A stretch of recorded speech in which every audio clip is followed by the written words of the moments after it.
ना पढ़ना होता है ना कोई काम करना है। तो उसे एक बाबा जी मिलते हैं और वो कहते हैं कि आप वहाँ एक आश्रम में चले जाइए, वहाँ आराम से खाना पीना मिलेगा और कोई काम नहीं करना होगा। वह चला जाता है। 1 महीना हो जाता है वहाँ गए हुए। बाबा जी के यहाँ रोज़ सुबह से खाना मिल जाता है, नाश्ता मिल जाता है और आराम करता है। और 1 महीना होने के बाद में बाबा जी कहते हैं तुम्हें कैसा लगा? बोला मैं आराम से हूँ। तो ठीक है। फिर एक दिन सुबह सुबह कोई भोजन वगैरह कुछ नहीं बनता है। उसने सोचा हो सकता है नाश्ता नहीं बना, थोड़ी देर बाद बन जाएगा। थोड़ी देर हो जाती है, उसके बाद भोजन भी नहीं मिलता है। फिर वो आलसी तो होता ही है, लेकिन भूख से मचलता है। तो बाबा जी के पास जाता है, गुरु महाराज आज भोजन प्रसादी नहीं मिली, क्या बात हुई? तो गुरु महाराज बोलते हैं यहाँ एकादशी है और यहाँ भोजन नहीं मिलेगा। तो बोला मुझसे तो नहीं रहा जाएगा, मैं काम तो नहीं कर सकता लेकिन मैं भूखा भी नहीं रह सकता। तो कहते हैं यहाँ अनाज पड़ा है और वहाँ ले जाके आश्रम में नहीं बनाना है, कहीं और जाके बनाना है। और जितना चाहे ले जाओ, तुम्हें 1 का 2 का जितना भरपेट बनाओ। वह वहाँ से सामग्री लेता है और आश्रम के बाहर जाके भोजन बना लेता है।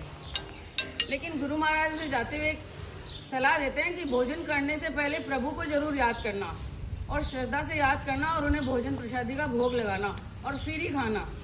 अब बनाना तो आता नहीं है, लेकिन जैसे तैसे वो बना लेता है। और गुरु महाराज की बात याद आ जाती है कि मुझे भगवान को आमंत्रित करना है भोजन के लिए। और हाथ जोड़कर भगवान से कहता है हे प्रभु, हे श्री राम, आइए और जैसा रूखा सूखा बनाया खाइए। मैंने तो कभी बनाया नहीं, आज ही बनाया है, तो जो आप खाएंगे वही मैं खा लूँगा। प्रभु उसकी सरलता पर रीझ जाते हैं और आ जाते हैं। लेकिन वो अपनी पत्नी सीता को भी साथ लाते हैं। अब उसने 2 जनों का ही भोजन बनाया था। उसने बोला कि एक भगवान खाएंगे और एक मैं खा लूँगा। लेकिन अब सीता माता भी साथ है और 11 करना शायद उसकी नियति में था।